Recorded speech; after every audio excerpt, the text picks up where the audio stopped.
Right, so I have got Leanne's questionnaire in front of me regarding myself, and I'm just going to answer as I come across them, and you can take what you want.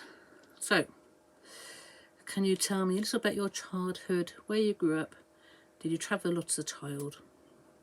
Your family, what were they like? Fondest memories, aspirations as a child, and any funny stories? Well, my childhood, I wouldn't say was normal, to just say that. I was brought up in the country in a village called Stroud in Gloucestershire, hence my Gloucestershire accent. I was the middle of two sisters, brought up with my mum and dad. I don't want to say too much, but it was a challenging childhood. I always felt the black sheep of the family, felt very much alone, didn't really get on my dad. My mum was always like doing her best, but it was a very, let's say, like a type of Victorian upbringing, very limited what we were and what we allowed to do, but I loved being in the country, and both there and even at school I was very much a loner, felt very much different in a way, let's say, and animals were my friends. I had, it's so difficult to talk about this sort of thing. I used to have pets from my family. I used to run off into the woods where I'd make like sort of teepees made from twigs and mud huts, and have tree hides, and just run away to escape till I was found and dragged back. The country was my escape, I suppose. I felt very safe there, protected there, especially in amongst all the woods. I am actually writing my book about various different things, especially my spiritual journey, and like I say, weird things and tales that happens regarding that. But just for just for your questions and answers, I'll try to keep them as short as I can. My thing's very much unconditional love for everybody. I didn't really feel loved as a child. I don't think my family were the sort that were huggy or said that they loved us. We were very poor, or bit hard up. We'd do jumble sale collections for the school and use clothes from the neighbours. And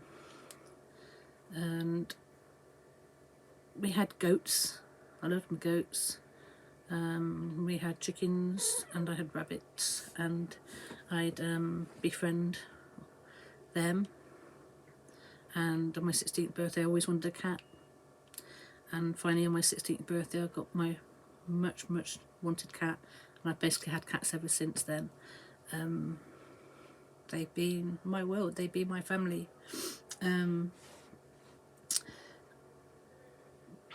Probably fondest memories would be the animals, would be my cats, would be me rescuing birds and creatures from them and bringing them up and putting them in any little box to sort of make sure they were okay before they were set free, going and catching slow worms and finding lizards, and just playing in the earth and running barefoot through the fields. And it was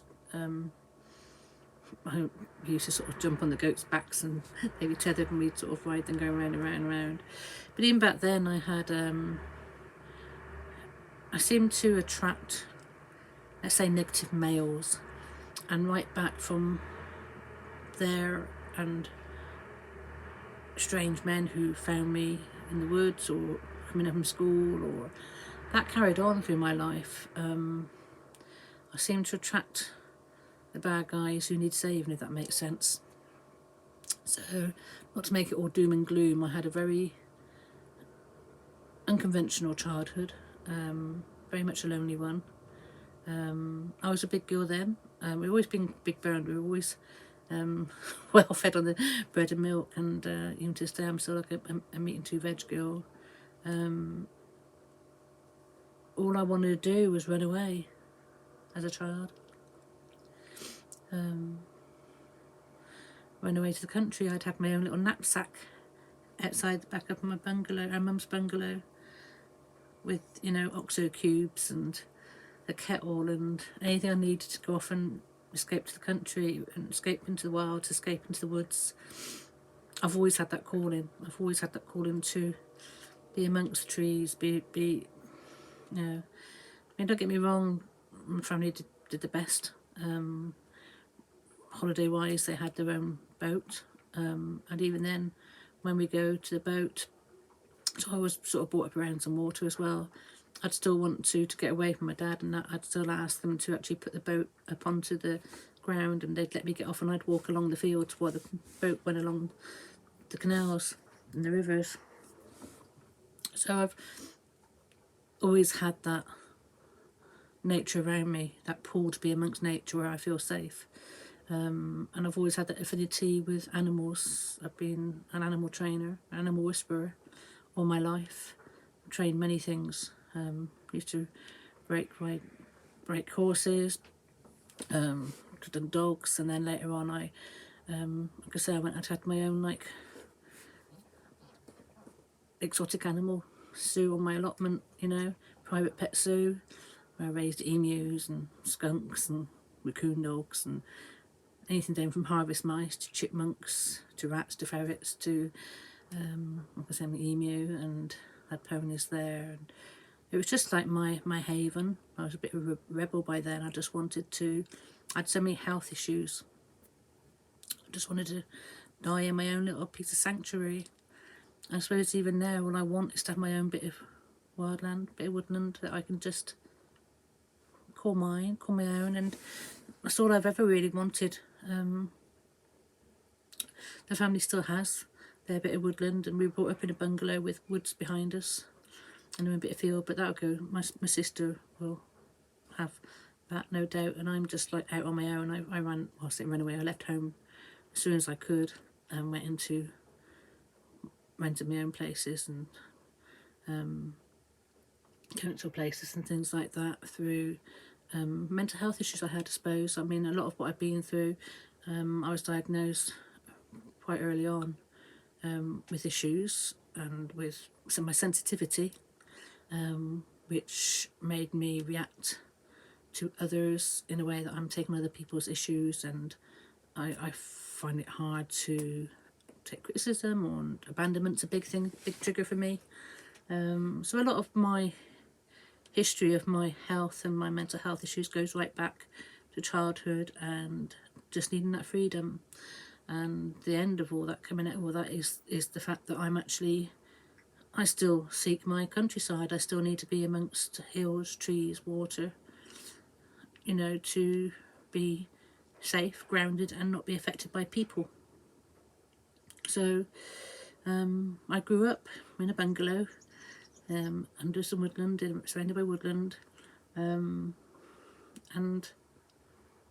you know, travelled as a child. No, we only had the boat. We were poor, and our holidays were to go to our own boat, and eventually I stopped doing that when I was old enough to sort of not be around because of the being confined in a space near my father. It's not good. We did clash. I ended up standing up to him, and you know, yeah, and that wasn't good for my mum. And I remember my dad saying to me that either I left or he left, and in the end I left home for my mum's sake, so that I always believed that I was unwanted or some evil child or something. Obviously I understand now that it was our dad's mental health and things like that were these issues, but yeah, a sad childhood for me. I could cry over that, but at the same time I wish I felt loved. I suppose that's why I offer unconditional love to others. So I didn't have a great upbringing, and I've been the only child in the family to actually have children. I have a daughter and a son. I don't see now. Again, they've gone through some real severe, drastic traumas that I'm not going to repeat here. Not my doing, it's just things that happened in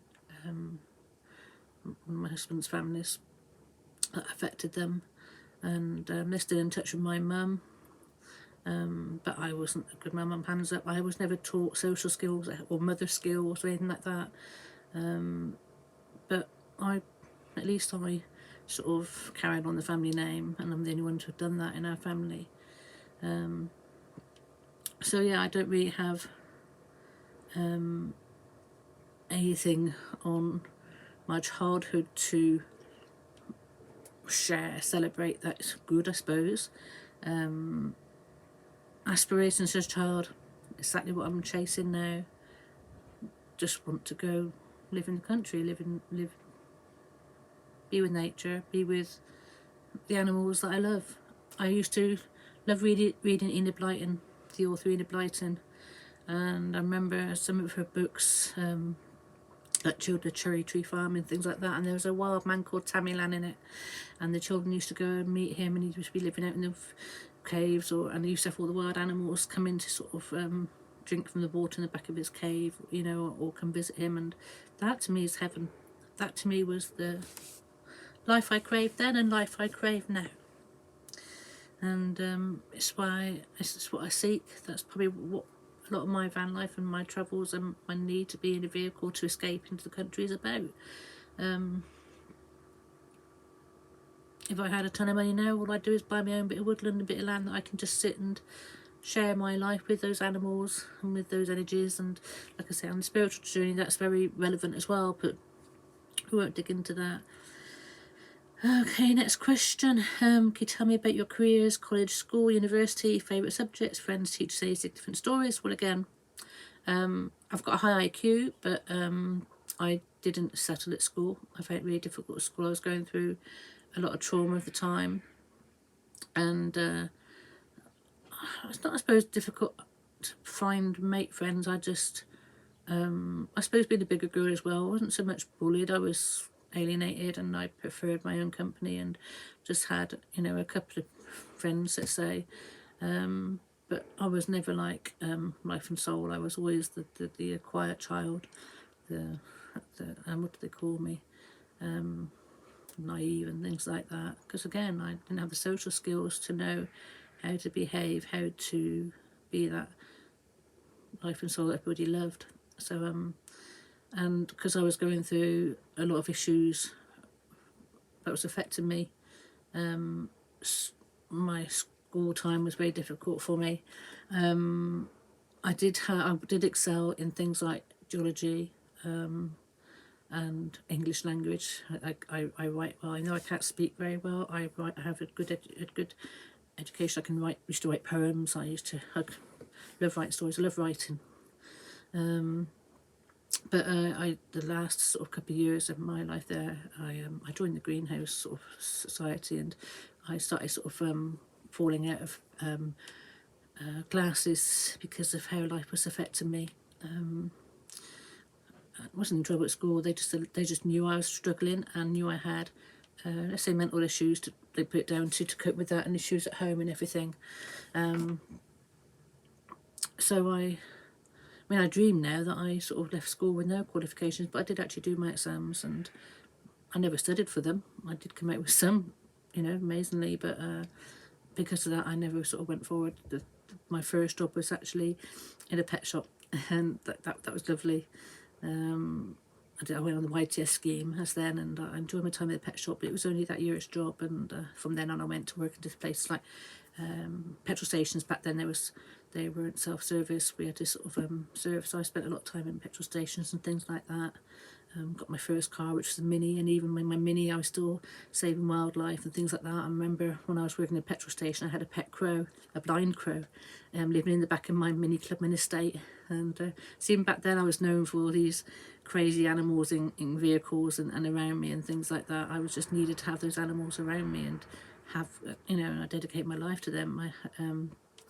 My kitten I was given when I was 16 had kittens later on.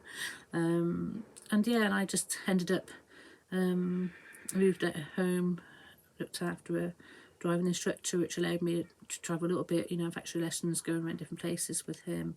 And then I eventually then worked away. I think I moved down Henley-on-Thames way, worked away in like a sort of pub kitchen. That was big, that was really difficult for me. And again, I was going through all sorts of different things. I have a history of rapes, don't want to go there, but I mean, it's like this victim and this vulnerable person and this attraction of bad men finding me and not knowing how to deal with them or protect myself or save myself.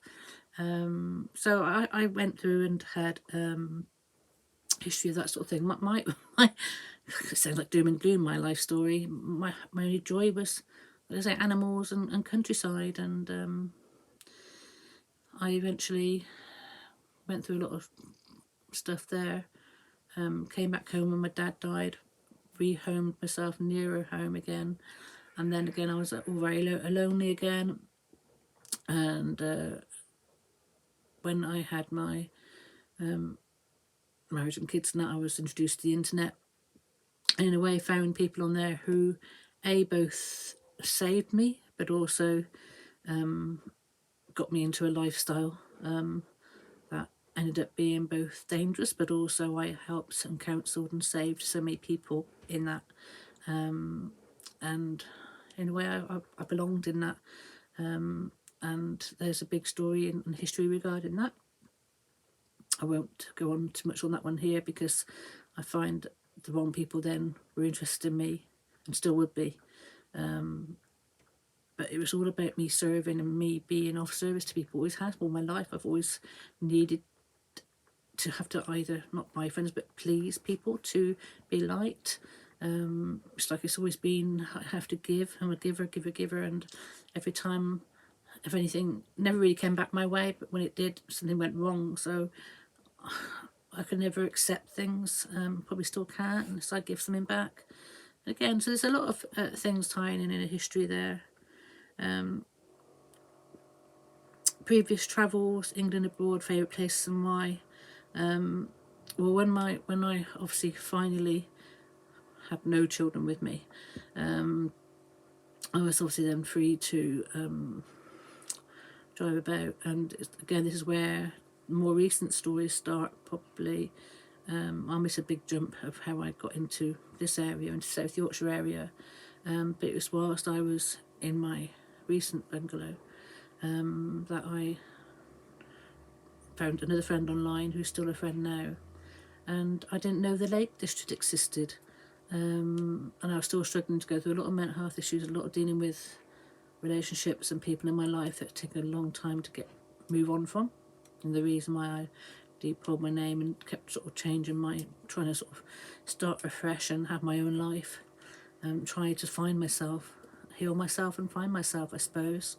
Try to live life for me instead of others, and I'm still living for others, still helping others, still healing others. This is what I say, I understand why I am built how I am, because the miracles I do and the healing I can do for others is just mind-blowing. But on the same side of that, myself, I struggle with life. I struggle day-to-day living. I have a lack of self-care, lack of people understanding me, lack of social skills. Even though I can stand up in front of people and demonstrate, that's my protection. I can demonstrate healing, I can do talks and that, but myself, I'm very lost, very scared, wild child. So my favourite places I found has been especially Coniston Water. I mean, I've driven all over the country, not that I recall many places. I knew I was looking for, I had a vision, I was looking for this lake with trees around and a particular look. And I went down Cornwall looking for it. I all around sort of southwest of England where I've come from looking for it. In Scotland and that. And then when I found Coniston Water, it just clicked. And I cried. So that became a very, very special place to me, and a place there where I took all my cats that were special to me. And again, the North Yorkshire part where we have my sticky stone. It's a very precious place to me. And I mean, like I said, I've done the Scotland as guide travel with my 4 cats. I'm not really wanting to tour Europe or anything. I find hot weather is too much for me. I'd love to get back to Coniston. Can't in this big lorry. I could probably do one side but not the other. But that's somewhere I've spent a lot of time. And I have an inflatable canoe as well here that the last time I visited, I actually went on it. I was very nervous to leave my cats, but I did it, and you know what, just floating on that middle of that water was 2 hours of the most amazing bliss and quietness and connection ever. So I'll do that again one day. And obviously the special places to me are North Yorkshire, where I lost my sticky cat, and where I started climbing the mountains. I find it really hard, health-wise, I'm struggling again. I find it very hard to walk, and I got myself fit enough to, I've done 2 of those mountains. It took me 12 hours to do so each, but right now I can't even walk a mile, let alone 5 or 10, and I obviously want to get myself fit and healthy again to walk up the 3rd of those 3 peaks in my cat's honour. And that's what part of this next memorial trip is about.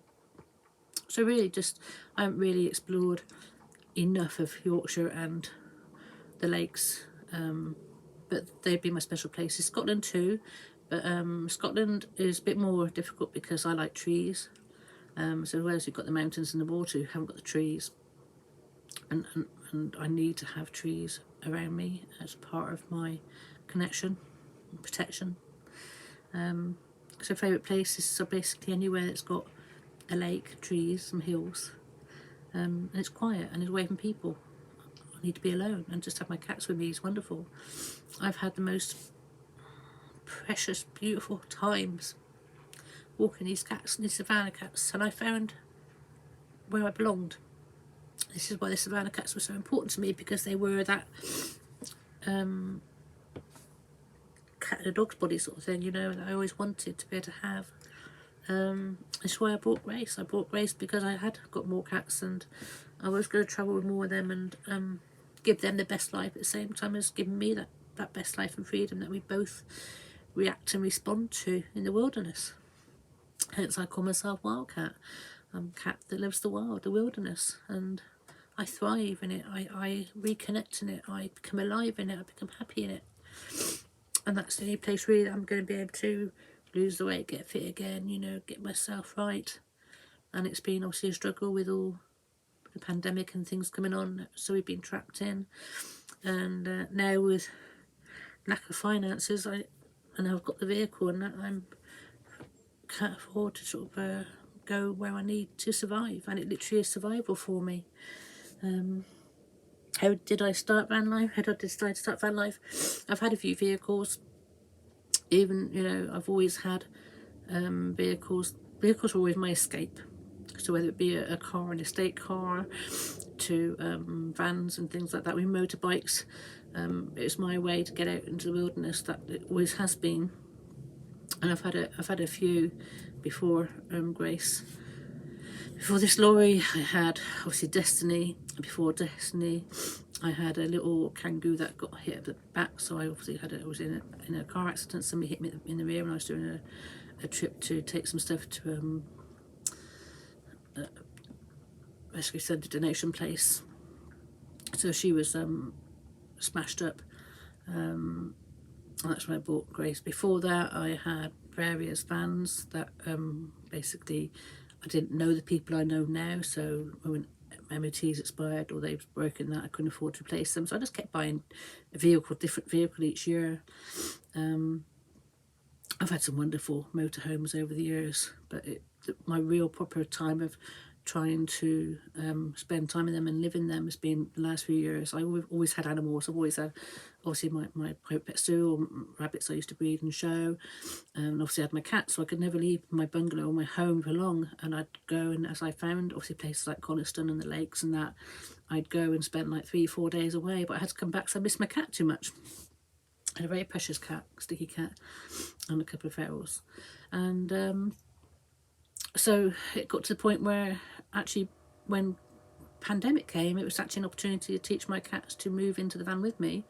So I could, what my dream was to actually spend a week away instead of just going like 3 days away, 4 days away, and having to come back. I wanted to go further. I wanted to sort of go to Scotland. I wanted to travel and enjoy more time and have my precious cat with me. And not just only did I teach Sticky to come with me, I taught the feral cats to come with me too. There's a story behind them I'll just tell you one day.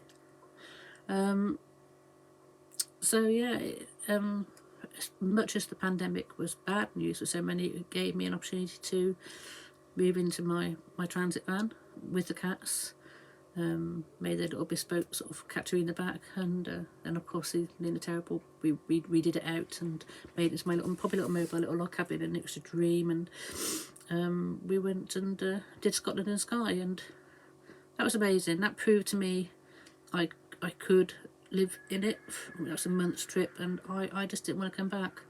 And ever since then I've wanted to sort of go back out there, but obviously being a vulnerable mental health person with disabilities and health issues, I respect the fact that I need a bungalow and its security with all these new rules and that. I need to have somewhere in case I'm ill, or to have that safety, that backup, because I have no other land or anywhere else to call my own. And obviously if Grace doesn't pass to MOT and things like that, I have nothing. So I respect that I need, especially with no income at the moment, I respect that I need the security of a council bungalow, but I'd give it up tomorrow if I had a vehicle I could live in a place, living outside in the wilderness full time. It literally is life changing for me. It keeps me alive, and I'm just getting the taste of it now. But at the same time, on a spiritual level, I know I'm got to walk before you can run, sort of thing. I've got to learn how to cope. I've got to learn to be amongst people, do certain work there, but also be able to deal with people and not be victimised by people, and learn to cope with how negative so many of them are out there, because it affects me so much. Probably affect me 20 times more than other people. And then of course when you get into when you're somebody like me who's got an emotional disorder, the wrong interaction, a negative interaction, or people treating me wrong could literally kill me. It's as simple as that. So I have those challenges every day that I mix with people.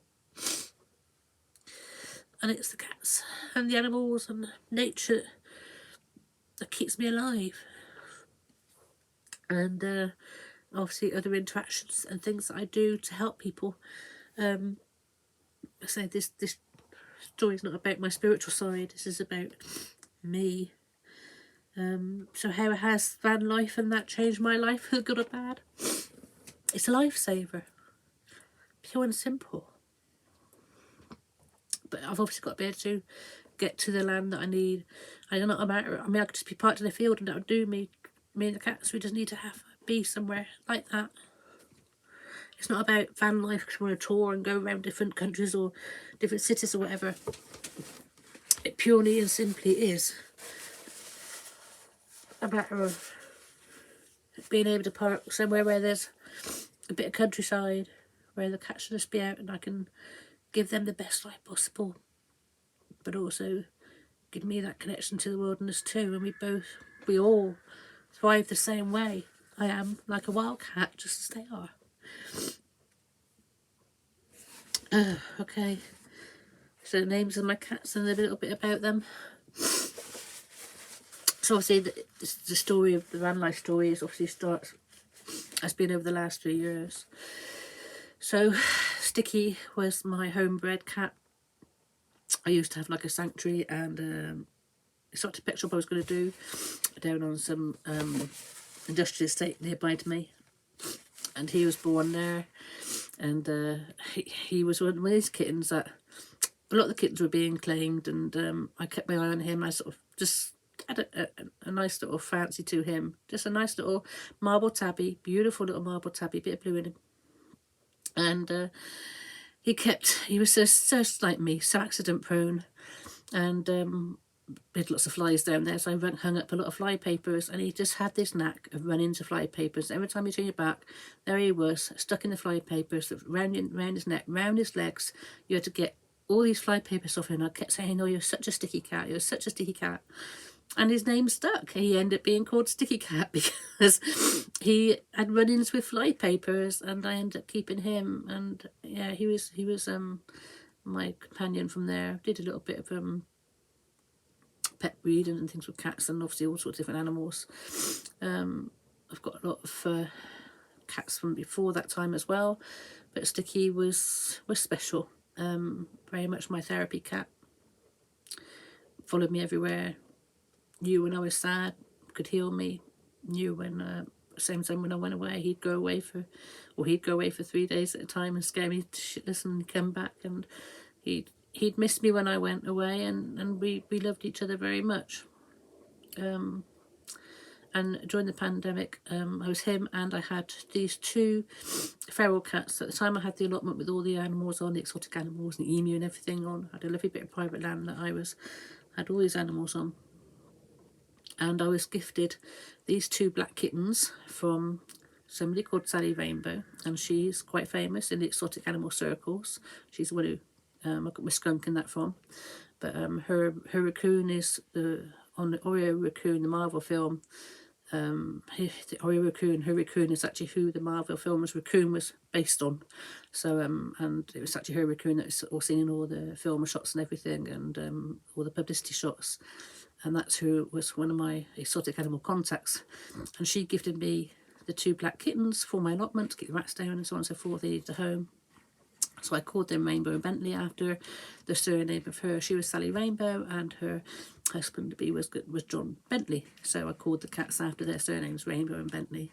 And they obviously, they've now gone there, but they lasted 8 years with me. So for feral cats, they did darn well. They weren't ever really handleable. They lived in an allotment, and then they had to come home because Rainbow got pregnant, so I caught her, and we had the kittens in the bungalow, and they just had a window open all the time to come and go as they wanted to. Couldn't really handle them, but they'd got a bit of the home comforts and used to know where their food was, so they stayed living around that area, and used the bungalow as their home. So Sticky had Rainbow and Bentley with them. So say fast forward during the pandemic, when I had my blue van Destiny, before it was all kitted out into the refit was done, I just had a makeshift catcher in the back. I taught both Sticky to come and sleep with me, because I wanted to live all year round in the van to see if I could cope with the heat, the cold, make sure all the mud cons, whether the diesel heater worked. I had a little log burner in it. I wanted to make sure I could live all year round in it before I gave up bungalows or moved on to living full-time van life, which was my dream. Still was then, and still is now. But I've got to be realistic that I can cope, and the vehicles can cope.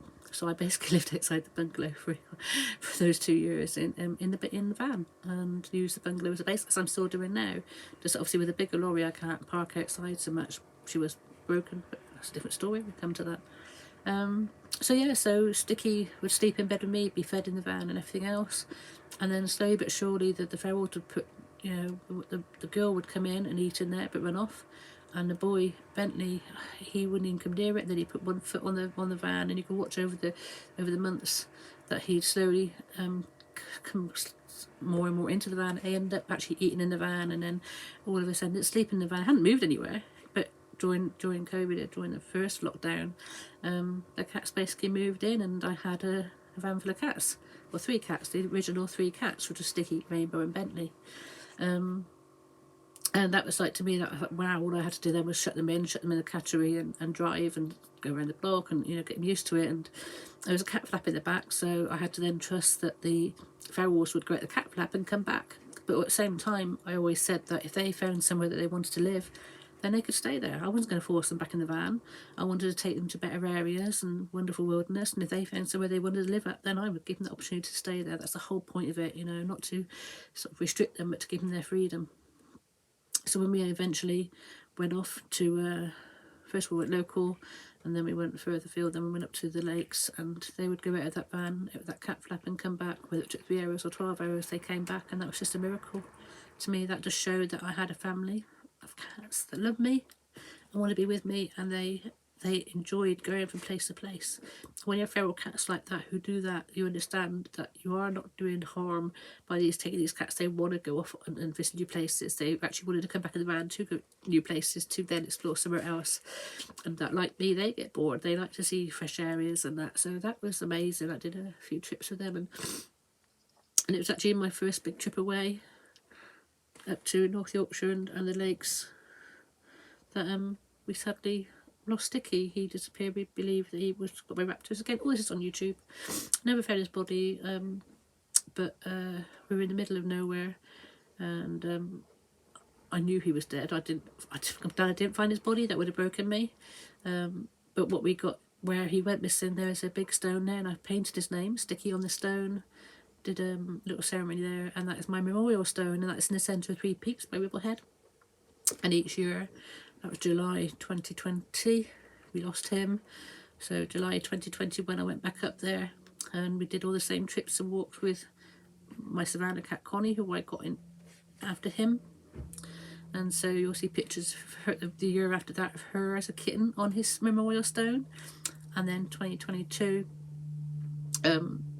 again, we haven't gone up there yet for the memorial trip, but also in 21 we actually went and did the Scotland Sky trip. So each time we visit Sticky Stone in Ribblehead, then we go over to Coniston, to the east side of Coniston, where we've been with him. And then obviously we did Scotland Sky trip just to create memories. So yeah, I went and so I had my Savannah cat called Connie. Basically, when I came back and I'd lost Sticky, I'd lost my world. I was very suicidal when I come back from that trip.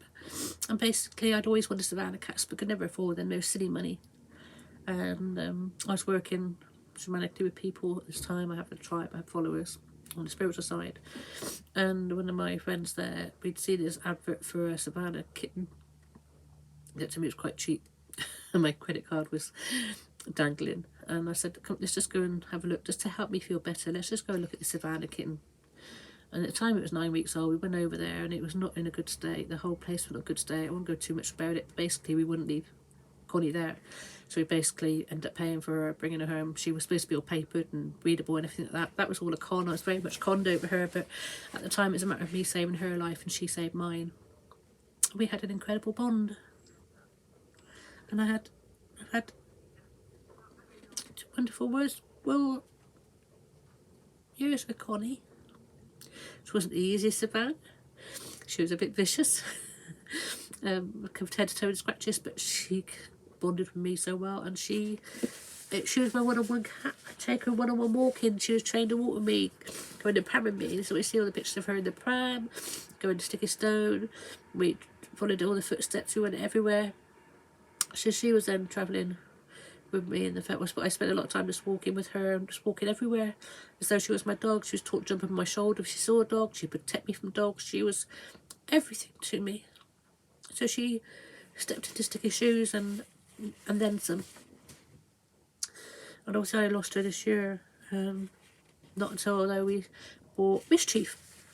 The Mischief, the next Savannah, was bought as basically a boyfriend for her, because obviously I thought she was all papered, so we realised I'd been conned and all that.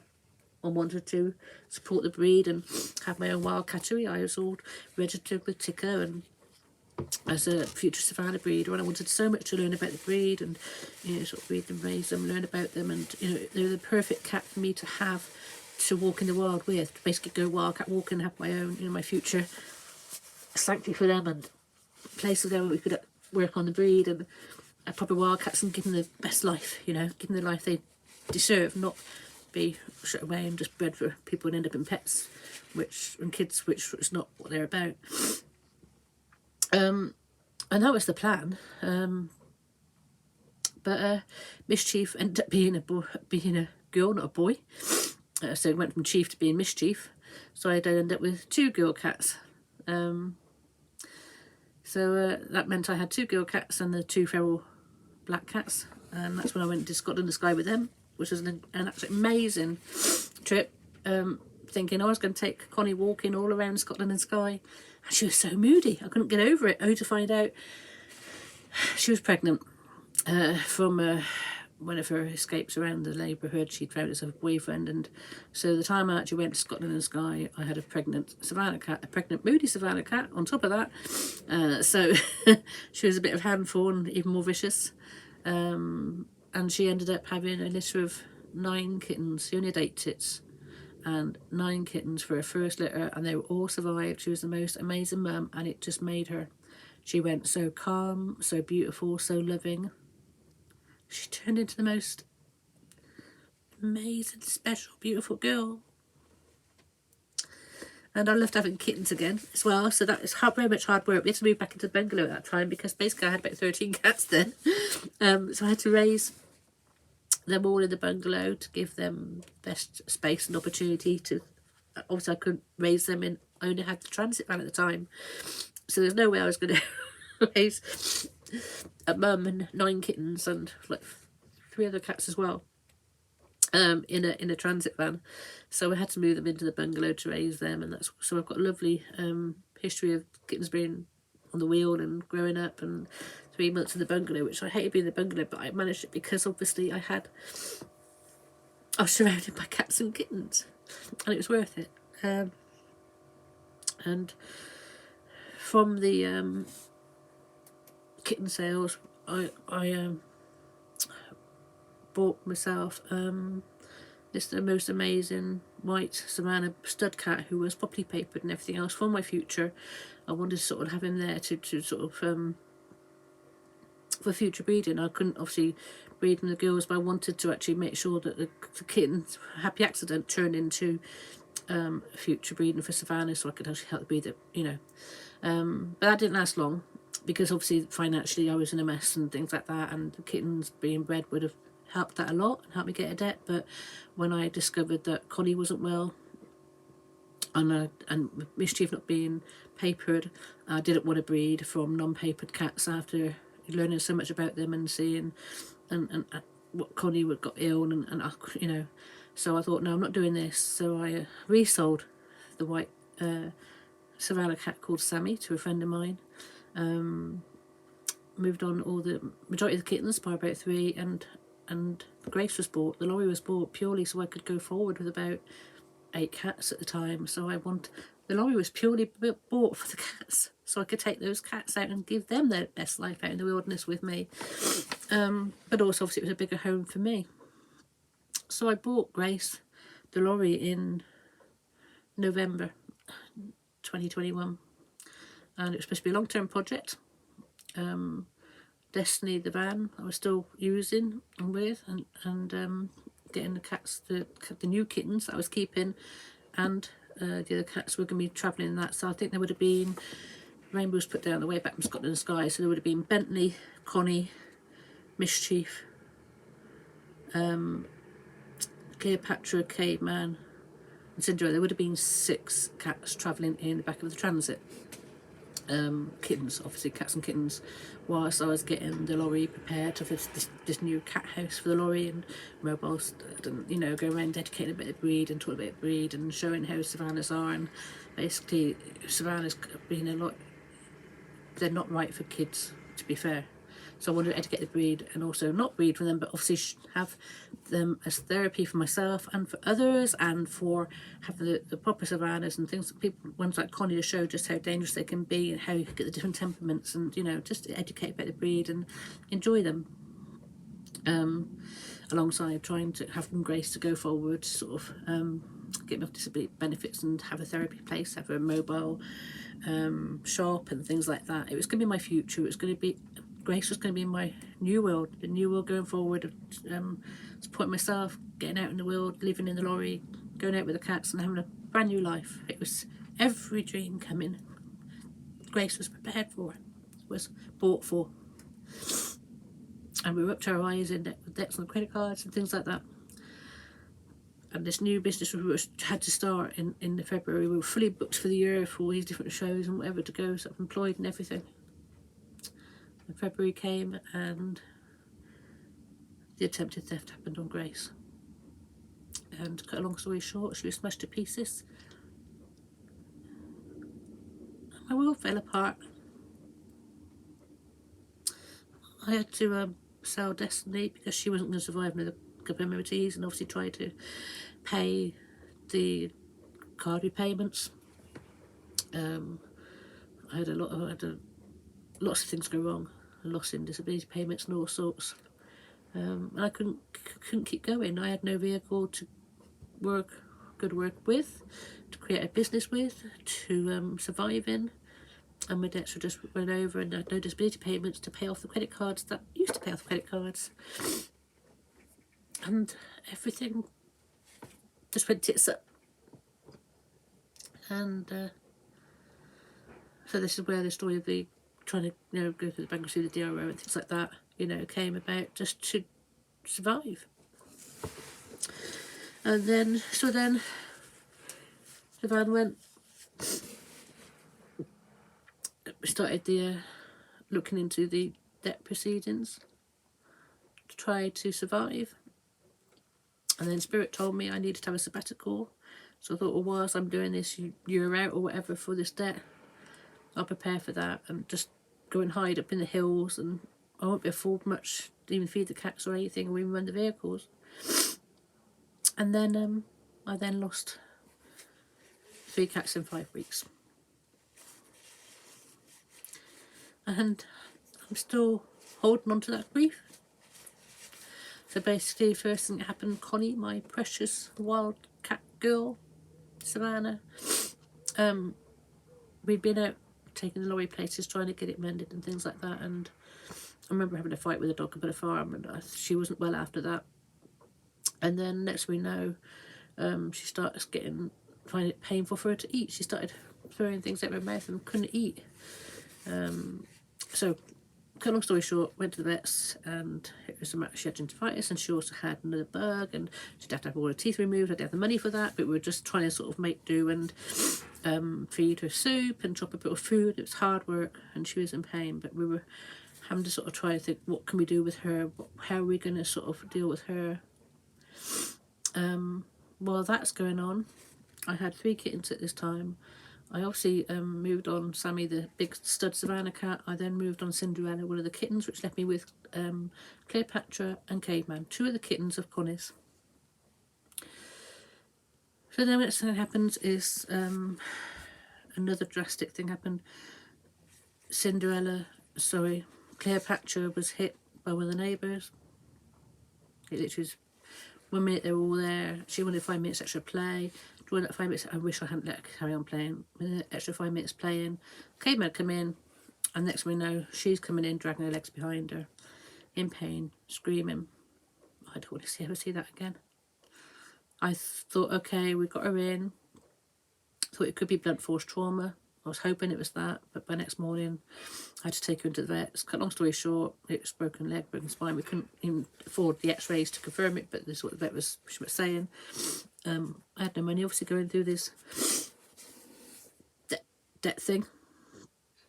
And I even had to cancel all my insurance on Connie and all sorts because I couldn't afford the repayments anymore. So anyway, I basically sold her to the vets. They said this is a thing that they could buy her for £1 and they'd take her off to the rescue centres, and she'd have 2 chances. She'd either be put down or she'd be operated on, or operated on then put down. I wasn't allowed to know where she was going. She was basically adopted out, and I just had to sign her over there, and I couldn't put her down. I couldn't put that little girl down looking at me on that table. She was beautiful. So I did that. I agreed to sign her over. She had more chance of doing that. So that broke my heart, but best thing for her. And of course, Caveman had lost all his siblings at this point. She was his playmate. They used to run around in the garden like anything.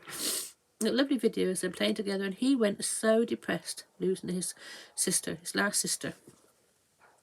Caveman was going to be my new cuddle boy to replace Sticky. I knew that there was going to be a boy cat in that litter for me to, Sticky reincarnated, whatever. But he went so depressed. And next thing I know, I see that he's just sulking around. The next thing we know, Connie has a fit. and dies in my arms. Caveman was there watching her. So I lose Connie, which is really hard. And I fundraise. My YouTube subscriber said fundraise for the cremations, because I couldn't afford the cremations. I really wanted to have the ashes from Connie to take up to put at Sticky Stone. So I thought, well, I never wanted to ask for help for the debt, because I wanted to, you know, repay it all, and it was all part of my journey and that. And it was hard enough to accept the debt order thing, but this was different. I've had a lot of followers, a lot of people who love my cats and what I do, and you know, wanted to help. So I was so blessed to actually have a GoFundMe, and they paid for Connie's cremation. So I have Rainbow's ashes that I already had to save, which hadn't gone back this year yet. She was due to go up in July to be scattered at Sticky Stone, but she was put down in August time last year. So her ashes are still with me now. So that meant I had Rainbow's ashes, and then I have Connie's ashes here, which were paid for by my YouTube followers, which I'm so grateful for. And then of course what happened was that Caveman, after watching his mum die, I thought he was constipated. His tummy started swelling. He just turned into this, like, such a sad little cat. And his tummy started swelling, so I thought maybe it was constipated from the stress and the trauma of it all. And again, we had to go to PDSA this time, so I couldn't afford my vets anymore. And the PDSA, there's two chances. It's either that yes, he is constipated, it's just from the trauma, or because his immune system's lost from the trauma, that he may have been carrying or got this FIP, this sort of feline infectious peritonitis, which was, there's no cure for it. Unless you spend thousands in a board, there's, you know, it's a terminal. So I went to the PDSA with Caveman after losing Connie, knowing I had 50-50 chance that whether I had to sort of be putting him down, or he was going to be surviving. I had the gut instinct, I knew what it was. So yeah, come back at the vets, and I knew I had to put him down, but not at that time. She said he's got a few weeks, you know, it was going to swell and basically suffocate him, all this. But we had the Overlander show coming up, and the same Overlander show that we managed, the 1st of June, was when I actually managed to get Grace repaired and mobile. So it took me from February to June to get Grace the lorry mobile, and yet in February we moved into the lorry with no windows, no heat, no nothing. Me and the cats. I didn't want to lose my lorry. I didn't want her stolen or anything again. She was obviously, you know, had no ignition or anything, so she could have been hotwired and stolen, and no windows. So I moved into Grace, from this into Grace with the kittens and the cats, full time, living outside the bungalow. We moved the lorry to outside the bungalow. We couldn't move her, and I've been in here full time since then.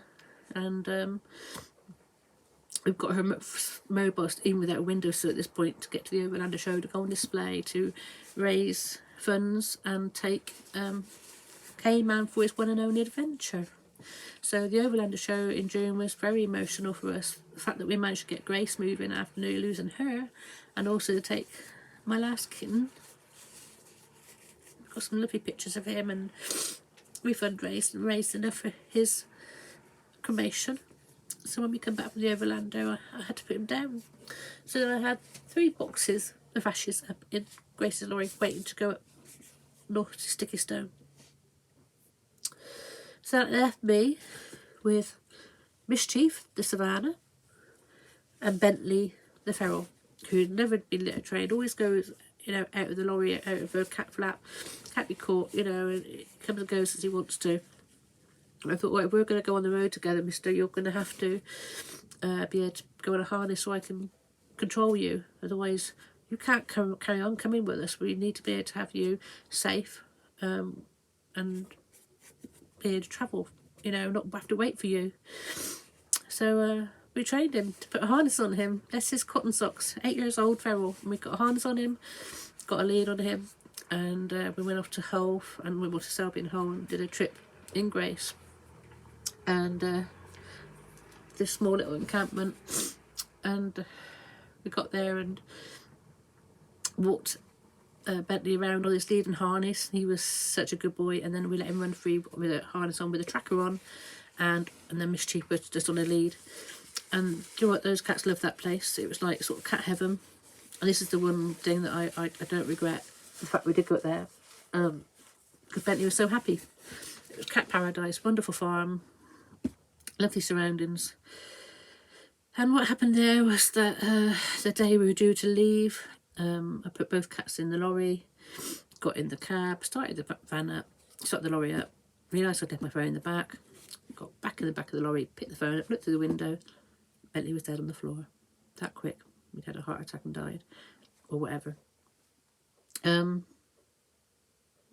suddenly I was down to one cat. Obviously I broke. He'd been with me for 8 years, that boy. And he was the last of the original 3 of Sticky, Rainbow and Bentley over the last few years. And like I said, I bought the lorry for all these cats and suddenly I got one cat left. I had Mischief left. And we didn't know, obviously, he had a virus or Connie had this virus the same as the little cat had because it's an invisible virus. You can't see it on blood tests. Connie had gone through all the blood tests. You can't tell, you know, if they've got it or carrying it, whatever. So even though Bentley, as far as I was concerned, Bentley, he'd chosen paradise where he wanted to go. He didn't want his soul leaving that place, and that's, at least I know he was so happy. He'd had a lovely time in Selby Woods and he'd had a lovely time in his farm, and he chose that's his resting place. So I dealt with that a lot better than the others, to be fair. But suddenly I was left with just this one Savannah cat, Mischief, and not knowing if she had a virus and she was going to drop dead soon, or whether she was okay. So yeah, 3 cats lost in 5 weeks, 4 cats over the year, as well as the lorry going on, as well as my whole life potential future that I worked so hard towards getting and fought my own issues to go forward with. Torn apart from me, but also I could see that I needed to get myself right and my health right and have some time out, which is where we're at the moment. But I was so scared of losing Mischief that I would have been suicidal. I was so close to that anyway. I couldn't lose her as well. I need cats to keep going. So I had visioned this little white cat a few weeks before this happened. Didn't understand what it was about or anything, because I had no intention of getting any more cats. I said I was going to go one-on-one with Mischief, and if Mischief died, then I'd get another Savannah and go one-on-one with that, so I could train another one up like I did Connie. Not I could afford a Savannah, so I was really scared. And they said, well, you know, you can always just get a normal little cat if anything happens. But I didn't want to have that changeover. I had to have something that I could look after to give me reason to get out of bed. Cats give me purpose. I have no self-care. I don't live this world for me. I get out of bed for cats, so a normal moggy doesn't help me. I need something, a real difficult cat that, like Savannah's, to actually have to have purpose and, you know, give myself a reason to do things. I used to do it for people, but I do it for cats now, because they can obviously go into the wilderness with me. And it's more part of my journey. They help me recover from the work I do with people.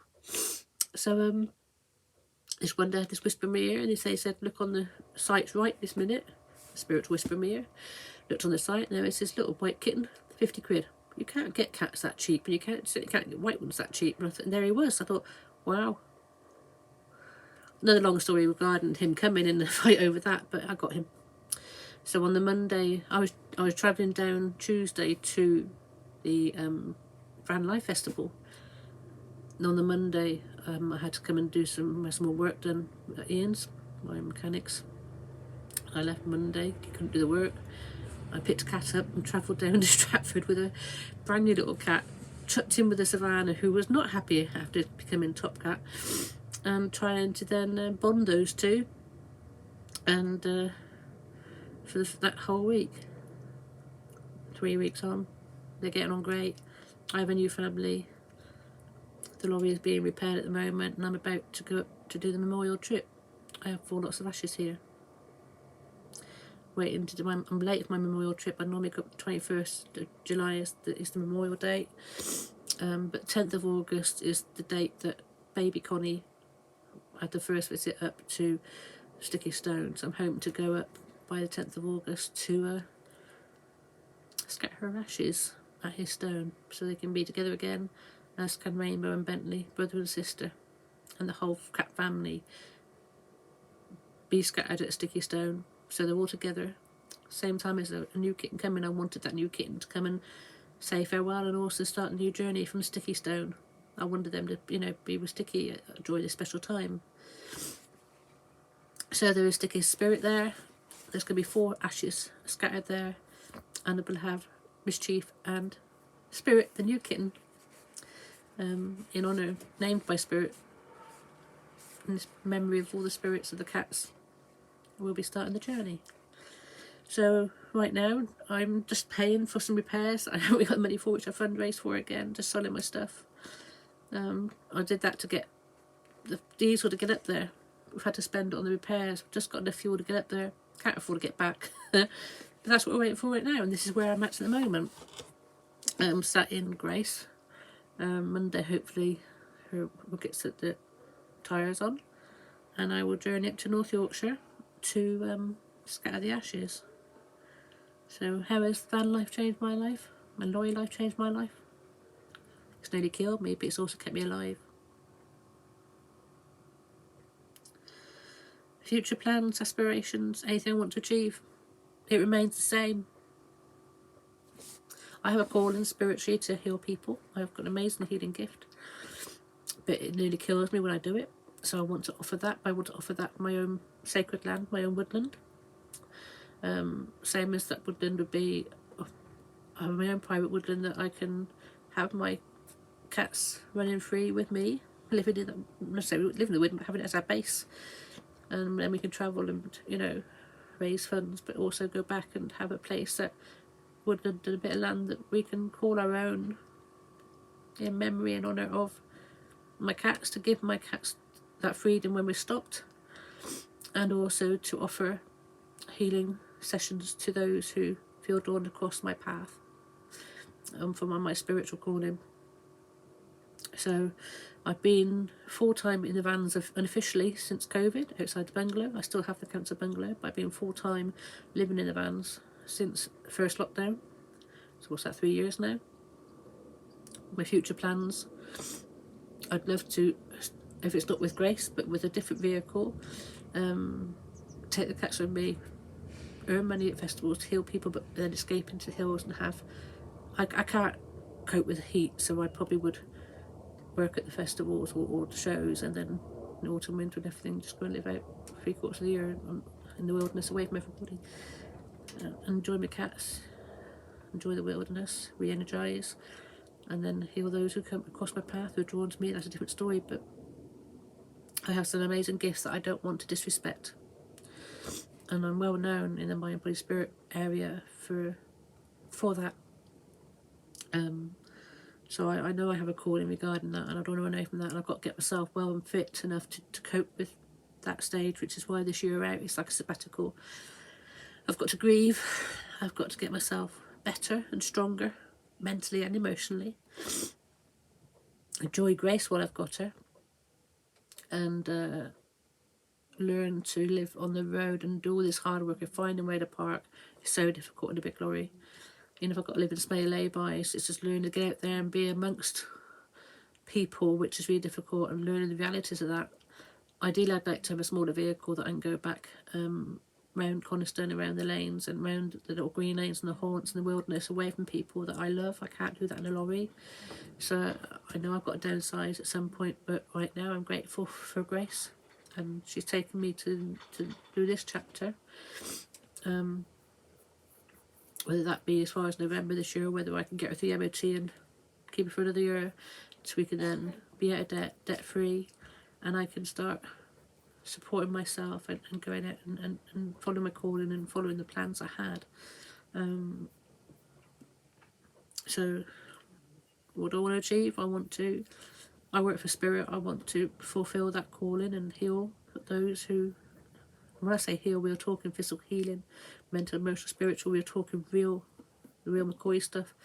But like I say, to do that, I do risk my life doing it each time.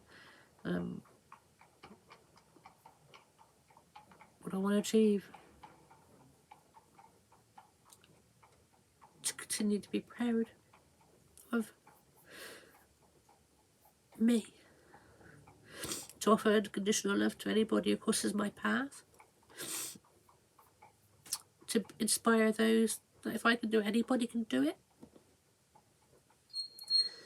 and to survive, basically. My passion is, I mean, I sacrifice my life for spirit. It sounds wacky, but it's what it is. The rewards from that are that time in the country, and to have the new animals that come to live with me.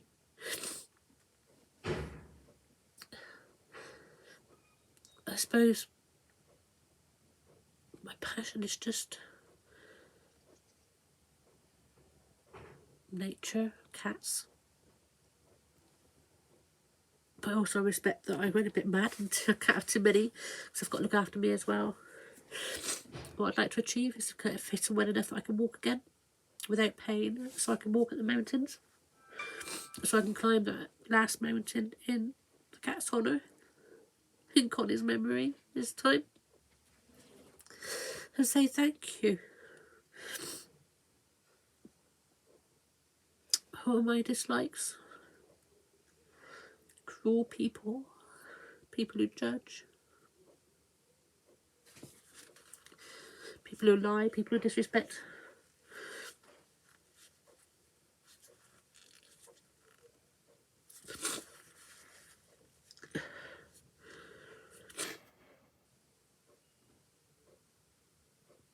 A place I dream of visiting. Somewhere's got my name on it. Some piece of land and woodlands got my name on it for me to spend time on. Or even one day be able to buy it. Or even just to be able to be shown there's a field, go park up in there, go and spend time with your cats, stay there.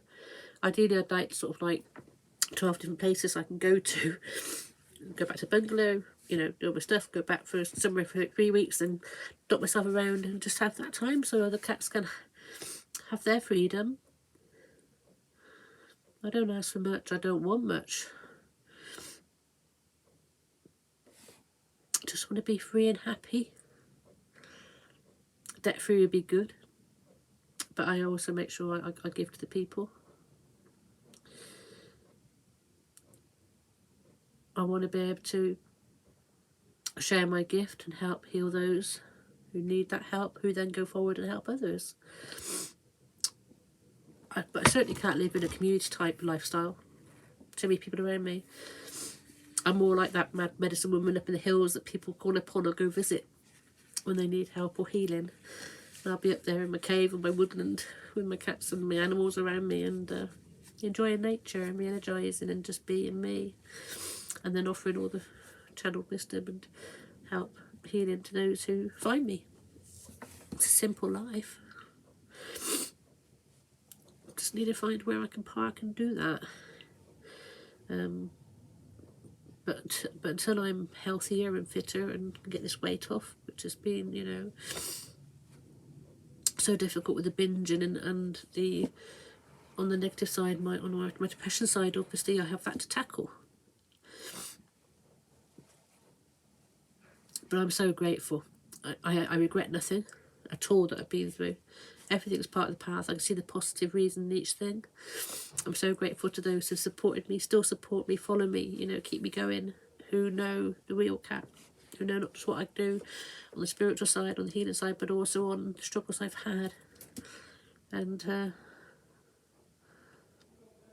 they just give a few words, and, you know, if I had the followers, if I had the support that I could, that just keep lifting me up, keep me going, that then I can then go and find the people that I need to help and heal, and in turn, you know, that little tribe will help the world become a better place. But it's not an egotistical thing at all. I don't want it. I don't want the fame and glory. I don't want to be seen. I never have done. I just want my bit of peace in the country, away from everybody. But I also respect that I've got to come in amongst people to help them, and I will. And it's not I want anything out of it. It's a struggle for me to sort of, not that I'm manifesting that, it's been a struggle. But that's all part of the journey. It's every part of your journey is a test to make sure you're strong enough. I seem to be a survivor, and my work's not over yet. And even if I lose grace and I have to go back to the bungalow or go back to a car and start again, but that's what I've got to do. As long as I've got my cats, or a cat or something to keep me going, and They're my family, they keep me alive. That's fine.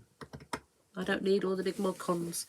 I have a washing-up bowl, a loo bucket, and a single gas camping stove, and a roof over my head. And if I leave my roof over my head and I have to have a tent, then I'll do that. I probably would even choose that in a car over keeping my bungalow, because of what keeps me alive is out there. Because I'm Wildkat. I hope that answers some of your questions. Bye for now.